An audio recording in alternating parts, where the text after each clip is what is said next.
All right, it's 20 minutes after 7. Welcome to my banner. You're still watching the AM show.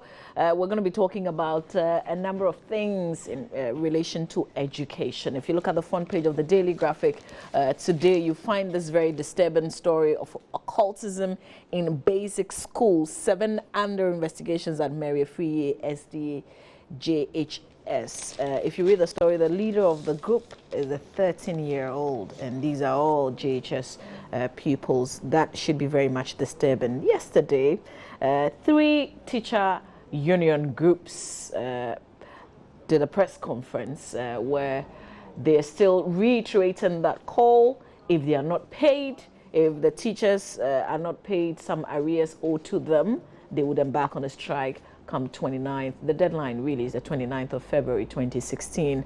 We've got a gentleman who speaks for the Ghana Education Service joining us. Reverend Jonathan Bette is joining us for a conversation on this. Later on, Nagrat will join in the conversation. But Reverend, good morning to you. Good morning. Mama B, how are you? I am good. How are you doing? I'm very good. You know, you should pray for us because you're I've been praying. You should pray before the start of the conversation. I was even praying when you were calling me this morning. Yeah. Let's start off our conversation with this occultism story. How much of it exists in our schools? I can tell you we can mention a particular figure that that occultism been involved in our schools. I can tell you that almost all the schools, I can tell you that occultism is being practiced in most of the schools. Let's say most of the schools. In the basic schools and the second schools, they are happening. They are happening. We've been reporting, people have been reporting on these issues and we've been hearing, and we've been trying to see how best we can also address the situation. What's the motivation? The motivation is the media house.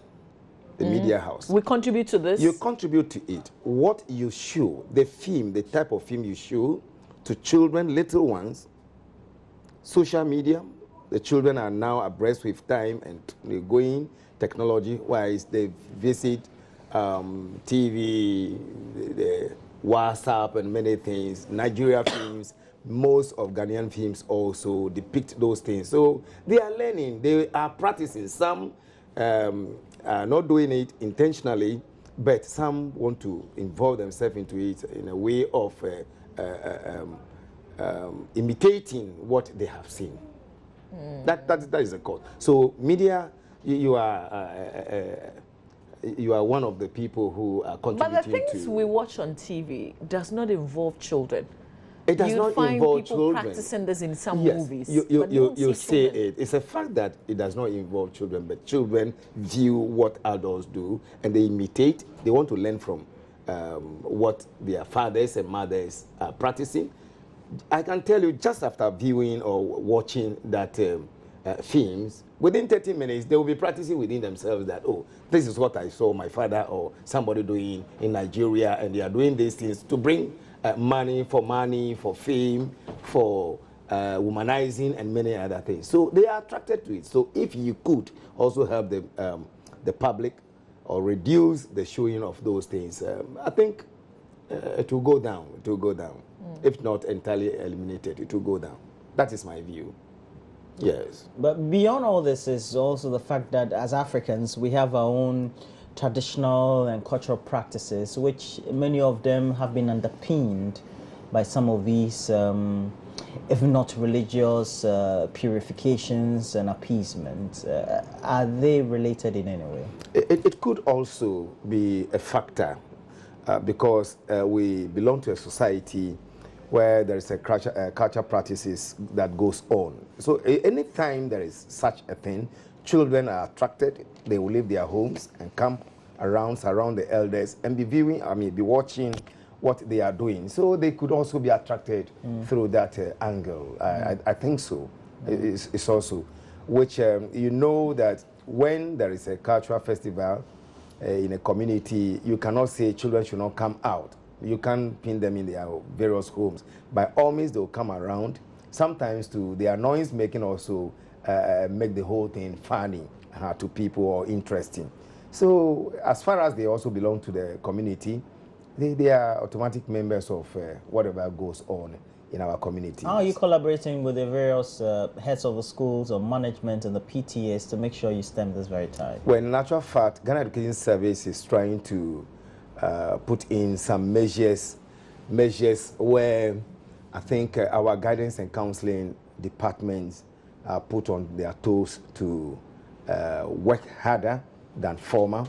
The headquarters of the Ghana Education Service have a unit called Guidance and Counseling, and this Guidance and Counseling unit goes to the region, district, and then even in the schools. We have it all over, or we have them all over. So we are asking that they should. But how relevant are they? How relevant are they in the schools? No, they are I don't working. remember ever walking into a counseling office back in school.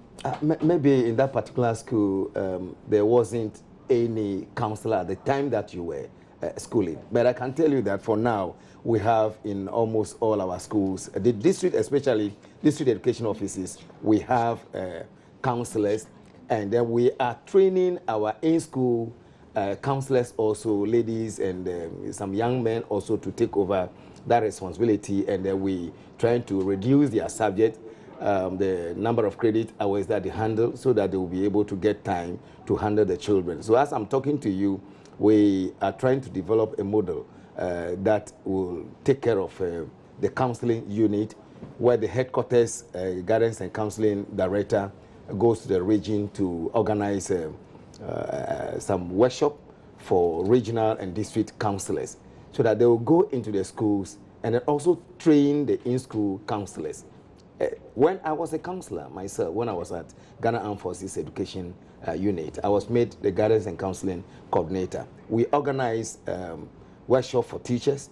We organized seminar for school children also, that we take the school children from on moral issues, career counseling, and many other things that I can mention. All right. We have to take a break here. When we come back, we're getting onto the other matter of the strike, Roland. There's some strike action which is staring us in the face right after 29th of February. More on that.